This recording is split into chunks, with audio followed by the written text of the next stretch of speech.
কার্যক্রম নিষিদ্ধ আওয়ামী লীগ সরকারের আমলে শতাধিক ব্যক্তিকে গুম করে হত্যার ঘটনায় মেজর জেনারেল অবসরপ্রাপ্ত জিয়াউল আহসানের বিরুদ্ধে করা মানবতাবিরোধী অপরাধের মামলায় পঞ্চম সাক্ষী হিসেবে রোববার আন্তর্জাতিক অপরাধ ট্রাইব্যুনাল 1-এ জবানবন্দি দিয়েছেন সেনা সদস্য ইমরুল কায়েস। জবানবন্দিতে বিএনপি নেতা ইলিয়াস আলীকে গুম সহ বহু গুম খুনের কথা উঠে আসে। ইমরুল কায়েস জিয়াউল আহসানের বডিগার্ড হিসেবে কাজ করতেন।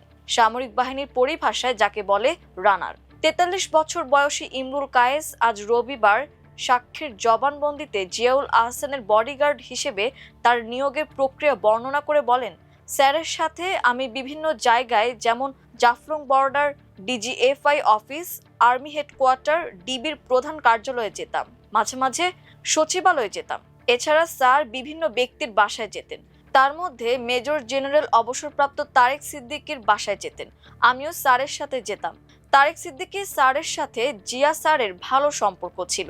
তারেক সিদ্দিকী স্যারের মাধ্যমে প্রধানমন্ত্রীর সাথেও আমার স্যারের ভালো সম্পর্ক ছিল। এছাড়াও বিভিন্ন রাজনৈতিক ব্যক্তিবর্গ যেমন মাহবুবুল হক হানিফ, আমির হোসেন আমু এবং জাহাঙ্গীর কবির নানকদের সাথেও জিয়া স্যারের ভালো সম্পর্ক ছিল। স্যার তাদের বাসায় যেতেন। নিজের প্রথম অভিযানের কথা উল্লেখ করে তিনি বলেন, রানার হিসেবে যোগদান করার ২০-২৫ দিন পরে রাত আনুমানিক ১২টা থেকে ১২:৩০টার দিকে স্যার আমাকে ফোন দিয়ে বলেন, কই তুই? আমি বলি আমি লাইনে আছি। স্যার তখন আমাকে র‍্যাব 1-এর সামনে যেতে বলেন। ওখানে যাওয়ার পর দেখি দুটি কালো রঙের হায়েস মাইক্রোবাস দাঁড়িয়ে আছে। স্যার আমাকে একটু মাইক্রোবাসে উঠতে বলেন। আমি সেই গাড়িটিতে উঠি। ওই গাড়িতে জিয়া স্যার বসেছিলেন। গাড়িতে ওঠার পর স্যার আমাকে বলেন, পিছনে একটি বস্তা আছে, বস্তাটি ফেলে দিতে হবে। রাত আনুমানিক ১:৪০টার দিকে র‍্যাব 1-এর থেকে বের হয়ে জসিমউদ্দিন হয়ে টঙ্গীর দিকে আহসানুল্লাহ ওভার ব্রিজের উপর দিয়ে ডান দিকে মোড় নিয়ে বেশ কিছু দূর যাই। যাওয়ার পর সেখানে একটি রেল ক্রসিং পড়ে। রাস্তার দুই পাশে গাছগাছালি ছিল। সেখানে আমাদের গাড়িগুলো থামে। তখন জিয়া স্যার আমাকে বলেন যে, ইমরুল, ডিক্কিটা খুল, বস্তাটা বের কর। আমি ডিক্কি খুলে বস্তা নামানোর উদ্দেশ্যে হাত দিলে দেখি সেটি বস্তা না, বরং একটা ডেড বডি ছিল এবং ঠান্ডা ছিল। প্রথম অবস্থায় আমি ভয় পেয়ে যাই। আমার সাথে যারা ছিল তাদের সহায়তায় বডিটা রেল লাইনের পাশে নিয়ে রাখি। স্যার সেখানে দাঁড়ানো ছিল। বডিটা সেখানে রেখে আমি মাইক্রোতে চলে আসি। তখন দেখি যে জিয়া স্যার সহ সেখানে থাকা অন্যরা বডিটা রেল লাইনের উপরে রাখেন এবং তারা গাড়িতে ফিরে আসেন। তার কিছুক্ষণ পর একটি ট্রেন এসে চলে যায়। তারপর আমরা ওখান থেকে চলে আসি। লাইনে ফিরে আসার পর ৫-৭ দিন আমি অস্বাভাবিক ছিলাম। আমি ঠিকমতো খাওয়া দাওয়া করতে পারছিলাম না। পরের ঘটনার বর্ণনা দিয়ে তিনি বলেন, এই ঘটনার কিছুদিন পর আমি জিয়াউল আহসান স্যারের সাথে সুন্দরবন অপারেশনে কয়েকবার যাই। তার মধ্যে একটি অপারেশনের কথা আমার মনে আছে। আমরা বোটে করে সুন্দরবন অপারেশন স্থলে যাই। ওই সময় সেখানে নদীর ভাটা ছিল। আমাদের সাথে র‍্যাব 8-এর সদস্যরাও ছিলেন। আমাদের বোট থামার পর জঙ্গলের ভিতর থেকে ২-৩ রাউন্ড গুলির শব্দ শুনতে পাই। আমাদের ফায়ার করার নির্দেশ দেওয়া হলে আমরা র‍্যাব ইন্টেলিজেন্সের সদস্যরা এবং র‍্যাব 8-এর সদস্যরা ফায়ার করি। সেখানে জিয়াউল আহসান স্যার, র‍্যাবের ADG Mujib sir, commander Sohail sir এবং মিডিয়ার সদস্যরাও উপস্থিত ছিল। আমরা জঙ্গলের ভিতরের দিকে যাই এবং দেখি সেখানে গুলিবিদ্ধ অবস্থায় ২-৩টি লাশ পড়ে আছে। এছাড়া আমরা দুটি বোট দেখতে পাই। বোটগুলোর মধ্যে বিভিন্ন ধরনের দ্রব্যাদি ছিল, যেমন সিগারেট, মদের বোতল, বিভিন্ন খাদ্য সামগ্রী ও একটি ছাগলও ছিল। ছাগলটি আমরা দুপুরের খাবারের সময় জবাই করে খেয়েছিলাম। এই অপারেশনটি আমার কাছে একটি সাজানো অপারেশন মনে হয়েছিল। বিডিআর হত্যাকাণ্ড নিয়েও কথা বলেন তিনি। বিডিআর হত্যাকাণ্ডের পর সারা দেশে অপারেশন রেবেল হান্ট নামে একটি অপারেশন পরিচালনা করা হয় পলাতক বিডিআর সদস্যদের ধরার জন্য। ওই সময় জিয়াউল আহসান স্যার ৮ থেকে ১০ জন লোককে হত্যা করেন। যাদেরকে হত্যা করেছেন তারা বিডিআর সদস্য ছিল এবং আমাদের অফিসারদের এরা হত্যা করেছে মর্মে জিয়া স্যার বলেছেন। এই লোকগুলোকে 2 ভাবে হত্যা করা হয়েছে। একটি ছিল ইনজেকশন পুশ করে এবং আরেকটি ছিল পোস্তগোলা ব্রিজের নিকট আর্মি ক্যাম্প আছে, তার ভিতর দিয়ে বোটে করে নদীতে নিয়ে সিমেন্ট ভরা একটি বস্তা নিচে রাখা হতো। তার উপর যে ব্যক্তিকে হত্যা করা হবে তাকে রাখা হতো। তার উপর আরেকটি সিমেন্ট ভরার বস্তা রেখে রশি দিয়ে পেঁচিয়ে বেঁধে ফেলা হতো। পরে মাথায় গুলি করে নদীতে ফেলে দেওয়া হতো। তিনি আরো জানান, 2011 সালের রমজান মাসের শেষের দিকে আমি লাইনে ছিলাম।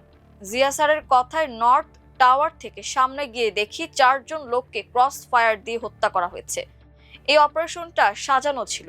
2012 সালের প্রথমের দিকে 3টি মাইক্রোতে করে আমরা 11 জন আসামি নিয়ে জিয়াউল স্যারের নেতৃত্বে পোস্তগোলা আর্মি ক্যাম্পের ওখানে যাই। সেখানে ওই 11 জন আসামিকে বোটে উঠানো হয়। জিয়া স্যার কাছে ডাকলে গিয়ে দেখি এই বোটটি সেই বোট যেটি সুন্দরবন অপারেশনে জলদস্যুরা ব্যবহার করেছিল। তখন হঠাৎ করে একজন আসামি পানিতে ঝাঁপ দেয়।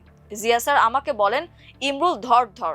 স্যারের আদেশে আমি পানিতে ঝাঁপ দিয়ে উক্ত আসামিকে ধরি। রশির সাহায্যে আমাকে এবং ওই আসামিকে বোটে উঠানো হয়। ওই সময় অন্ধকার ছিল, আমি আসামিকে চিনতে পারিনি, তবে তার বয়স আনুমানিক 25-26 বছর হবে। নদীতে ঝাঁপ দিয়ে আমি অনেক ময়লা পানি খেয়েছি। পরে আমি বমি করি এবং দুর্বল হয়ে যাই। বোটটি নদীর মাঝখানে নিয়ে পূর্বের ন্যায় এই 11 জনকে হত্যা করে পানিতে ফেলে দেওয়া হয়। ভারতের সঙ্গে বন্দি বিনিময় প্রসঙ্গে ইমরুল কায়েস জানান, 2012 সালের মাঝামাঝি র্যাব 1-এর টিএফআই সেল থেকে 2 জন আসামি নিয়ে আমরা জিয়া স্যারের নেতৃত্বে জাফলং বর্ডারে যাই। 2 জন আসামিরই হাত বাঁধা এবং মাথায় চম টুপি পরানো ছিল। আনুমানিক রাত 2টা অথবা 2:30-এর দিকে আমরা সেখানে পৌঁছাই। সেখানে ভারত থেকে 2 জন আসামি নিয়ে সিভিল পোশাকে 4-5 জন এসে তাদেরকে আমাদের কাছে হস্তান্তর করে। আমাদের কাছে থাকা 2 জনকে তাদের কাছে হস্তান্তর করি। ভারত থেকে প্রাপ্ত 2 জন আসামি নিয়ে আমরা জিয়া স্যারের নেতৃত্বে ঢাকার উদ্দেশ্যে রওনা করি। জাফলং বর্ডার থেকে আনুমানিক 25-30 কিলোমিটার আসার পর গাড়ি থেকে একজন আসামিকে নামানো হয় এবং জিয়াউল আহসান স্যার তাকে গুলি করে রাস্তার পাশে ফেলে দেন। ওই সময় স্যারের নির্দেশে আমি এবং অন্য একজন গাড়ির সামনে এবং পিছনে সিকিউরিটি হিসেবে দাঁড়াই। অন্য আসামিকে নিয়ে রওনা করে 10-15 কিলোমিটার যাওয়ার পর একইভাবে তাকে জিয়াউল আহসান স্যার গুলি করে হত্যা করে। তার জবানবন্দিতে ইলিয়াস আলীকে গুম করার প্রসঙ্গটিও উঠে আসে। 2012 সালের 17 এপ্রিল ঢাকার বনানী থেকে গুম হন বিএনপি নেতা ইলিয়াস আলী।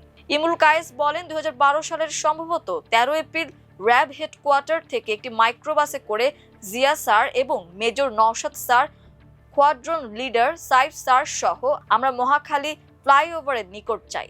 কাকে গাড়িতে পিক করবে তা আমি জানতাম না।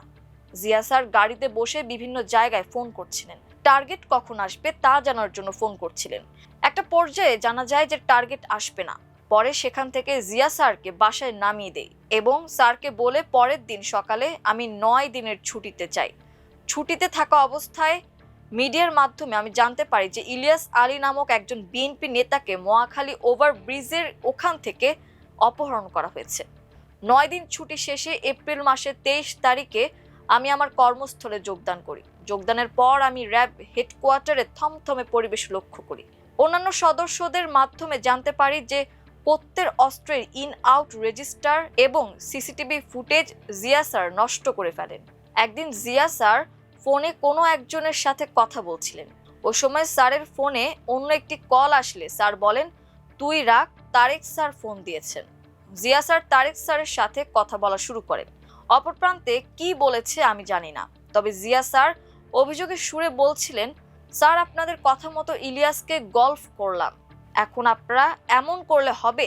এর চেয়ে আমি কমান্ডো মানুষ, আমাকে জঙ্গলে পোস্টিং দিয়ে পাঠাই দেন, এটাই আমার ভালো। তিনি আরো বলেন, এই ঘটনার বেশ কিছুদিন পর র্যাব 4-এর সেফ হাউস থেকে 2 জন আসামিকে 2টা মাইক্রোতে নেওয়া হয়। আনুমানিক আধা ঘন্টা চলার পর গাড়িটি 3 মাথার মোড়ে এক জায়গায় থামানো হয়। ট্রাইব্যুনালের প্রশ্নের উত্তরে সাক্ষী পরে বলেন, গাড়ি দুটি থামানো হয়। আমি যে গাড়িতে ছিলাম সে গাড়ি থেকে একজন আসামিকে নামানো হয়। আমি গাড়ির পাশে দাঁড়িয়েছিলাম। জিয়াউল আহসান স্যার ওই আসামিকে নিয়ে মাথার পিস্তল ঠেকিয়ে গুলি করেন এবং হত্যা করেন। ওই আসামির মাথায় অনেক চুল থাকার কারণে মাথায় আগুন ধরে গিয়েছিল। তা দেখে উপস্থিত সকলে হাসাহাসি করছিল। ওই আসামির হাত এবং চোখ গামছা দিয়ে বাঁধা ছিল। আসামিকে হত্যা করার পর আমরা গিয়ে স্যারের নির্দেশে গামছাগুলো খুলে নিয়ে এসে গাড়িতে বসি। তিনি বর্তমানে ওয়ারেন্ট অফিসার হিসাবে রংপুর সেনানিবাসে কর্মরত। সাক্ষীর জবানবন্দির সময় এই মামলার একমাত্র আসামি মেজর জেনারেল অবসরপ্রাপ্ত জিয়াউল আহসান ট্রাইব্যুনালে উপস্থিত ছিলেন।